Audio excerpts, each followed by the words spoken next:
Hello, all, and welcome to Mindful Thoughts, where we pause, reflect, and find meaning in the everyday life. I'm your host, Snehal Tavildar, and I invite you to join me in this moment of mindful connection with my friend, Mrs. Penny Pope. And today we are going to discuss about the topic staying fit, active, and connected in every stage of life. So I'm going to introduce my friend, Mrs. Penny Pope. Hi, Penny. Thank you, Snehal. I am so grateful to be here. Thank you for asking me to be your guest. And I just really feel very passionate about making a difference by doing things for others. That's how I was raised by my mother. And I just feel like every day I start my day with a prayer and ask if I can be a blessing to somebody. And I try very hard to do for others and help in any way I can. And I think that helps you to stay positive and stay connected. And it's amazing how many times I just am so grateful by the end of the day when I think of ways I have helped others. It's amazing how when you ask to be a blessing, it happens. Right. So you just, I think, have to have that positive mindset and openness to help others. Right. So, where do you work, Penny? Yes, I am a part-time school counselor now at Buckhorn Creek Elementary in Wake County. And I have been there, this is my 6th year. I moved here to be part-time as I'm older. This is my year 38 of being a teacher. I was a classroom teacher 15 years, and then at age 40, I went back to school to be a school counselor. And this is year 23 of that. So I love school counselor. I still get to do, in the elementary level, I do classes every day, and my classes focus on self-esteem and positivity, friendship skills, social skills, conflict resolution, and just good character and making good choices for your life. And I know that it's important to start in kindergarten, 5 years old, teaching the children those things, because by the time they are ready for middle school, that foundation has been set. Yes. And I assume that you are 66. Yes. And I have been seeing you walking around the community all the time, running around the time. So, I want to ask you, how do you stay physically active and take care of your health? Well, it's very important. As a child, I had terrible asthma. And back in those days, that was the 1960s, we did not have asthma inhalers. So if you got an asthma attack, they had medicine you could just take and wheeze until it kicked in for 20 to 30 minutes. And if it didn't work, you would go to the hospital to get a shot of adrenaline, or they would admit you and put you in an oxygen tent and keep you a couple days. So I was a sickly child, and it wasn't until after college that I started getting healthier in my early 20s. I guess the asthma I was outgrowing. I had a handle on my allergies. I started allergy shots as a teenager. And so I started turning around. And I started by just walking. Then I joined a gym. And I started doing some of the weight machines. And then at age 30, they came out with the long-acting asthma inhalers. Because I did still, even in my 20s, I would occasionally get exercise-induced asthma. So I couldn't do a whole lot, but I started. It was a good start. So whether you started walking first or... Yes, just walking and doing some weights at the gym, and just starting to eat healthier.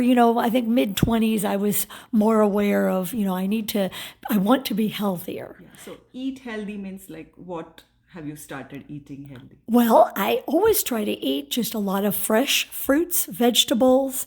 I follow very, not on purpose, but it seems like I really like the Mediterranean type diet with fish and chicken and lots of grains, whole grains, vegetables, fruits, nuts and seeds. Right. I really don't eat a whole lot of junk food. I don't eat American fast food at all. If I go somewhere, I get a salad because I just feel better. And I do feel like if I eat often, smaller amounts, I have about at my age now, I just turned 66 in August. Wow. And I feel I have more energy eating smaller more often. About every 3 hours, I eat a little mini meal of about 400 or 500 calories. So, what do you prefer in your mini meals? Like I'll have maybe some fruit. I try to do protein, like maybe a Greek yogurt, maybe a protein shake, some cheese and crackers, fruit, sandwiches. I really am not a picky eater, but I like healthy eating. I don't like stuff that's real heavy. Well, that just makes me tired. Right. So, but my husband's a good cook, and Wow. he is. That's the yes. secret, I And guess. so I'll eat just about anything, and I do love ethnic food. I really like ethnic food better than American because I'm not big on the burgers and fries that Americans are. I really like just eating healthy and where I feel good after I eat. Wow. So, but at age 30, I started running. Okay. And I always wanted to run, but they always would tell me, oh, don't run, you might get asthma. But they came out with those new inhalers, and I started, it took me a year to run 30 minutes without stopping. And then I started doing 5K races once I got to 30 minutes, and I have a trophy case I'll have to show you. Yes, I want to see that. Yes, and my mother would always say, I can't believe you're doing a race. I never would have thought that.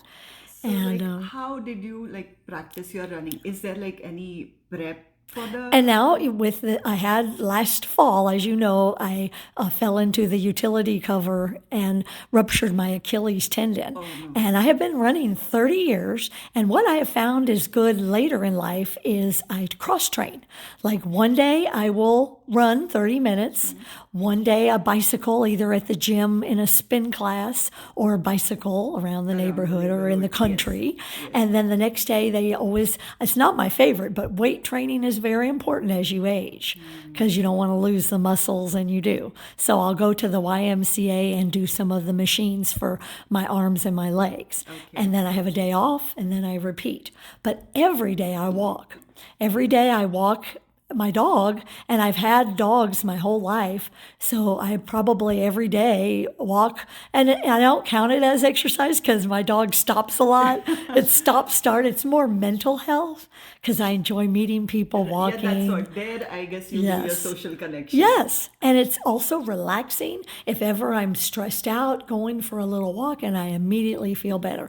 But I don't ever work out unless it's really hot. I'm not working out of sweat or breathing hard walking because I've been walking so long. Yes. But I walk my dog now. I do at least 2 or 3 walks, 30 to 40 minutes a day with her, and it's more just activity because we stop a lot Yes. to talk.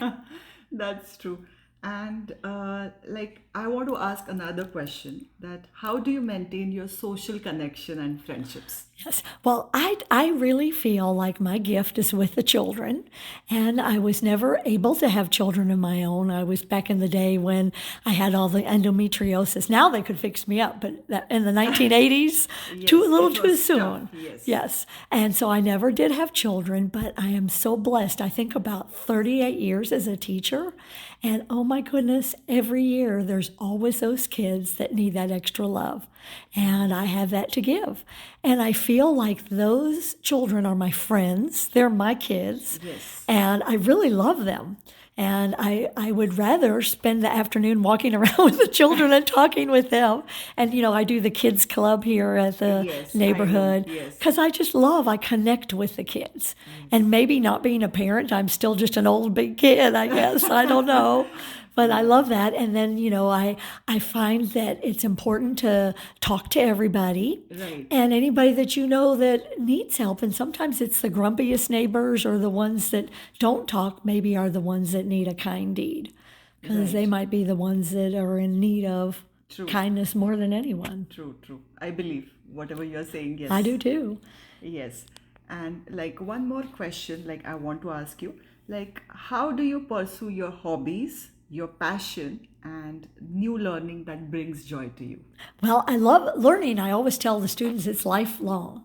And I'm always open to new ideas and trying things different ways. And I tell them, if you have a better way, tell me, because you sometimes get used to doing something a certain way and there's a better way or a newer way or something different.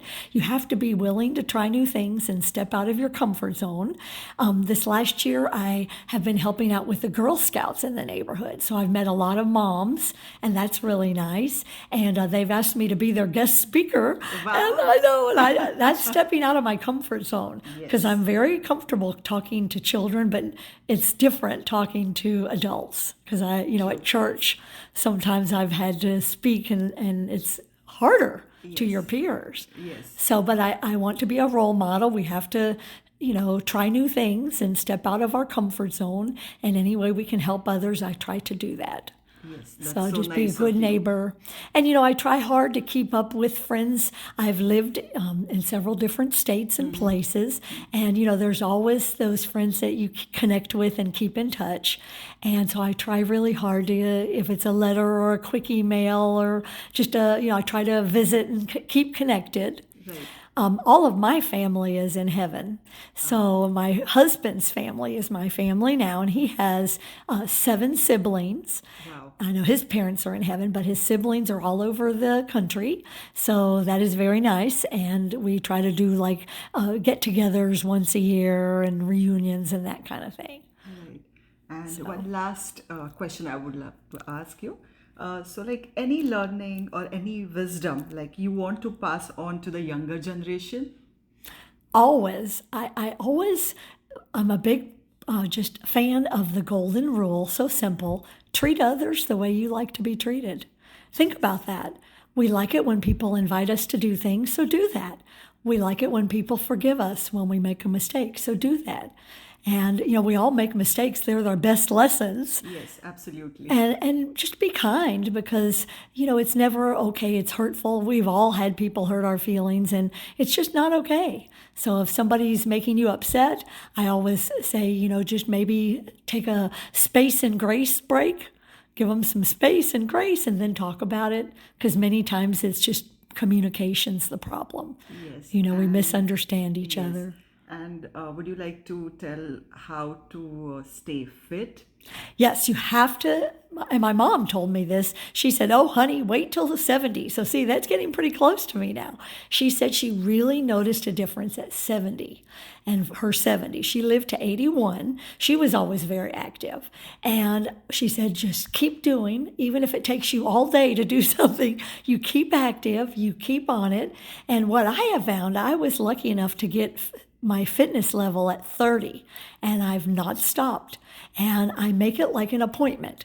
I write it down in my little book on the kitchen counter and I try every day to do 30 minutes of something that is, exercise or something to help my health. Right. And you just do it like an appointment. You make time for it. And if it doesn't happen, put it to the next day. You don't just quit and give up. I tell that to my friends that are just starting out with fitness. I say, don't make it so hard. Just make it 20 minutes every other day. You can do that. Yes. And if you need to get up a little earlier or do it at lunch and then eat in the office or something in the car, do whatever it takes. Little, but the consistency is the key. Because I can honestly say I'm 66 and I started serious fitness at age 30. And I've not stopped. The only time was with my Achilles. And then when I was 45, I broke my wrist. I had a bicycle accident and broke my wrist. And I didn't stop all the way, but I couldn't ride my bike or run. Yes. But I still kept walking. Yes. And you know what? I always tell the children, this is good wisdom. If plan A doesn't work, go to plan B. And if plan B doesn't work out, go to plan C. And keep trying. You don't give up.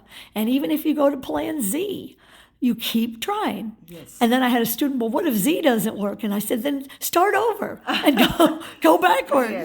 Yes. But you just, and I feel too, every decade of your life as you age, you have to readjust because you don't have the recovery, your body's different. Yes. And you really notice it. I didn't really notice it till maybe 40s, late 40s, and for sure 50s and 60s.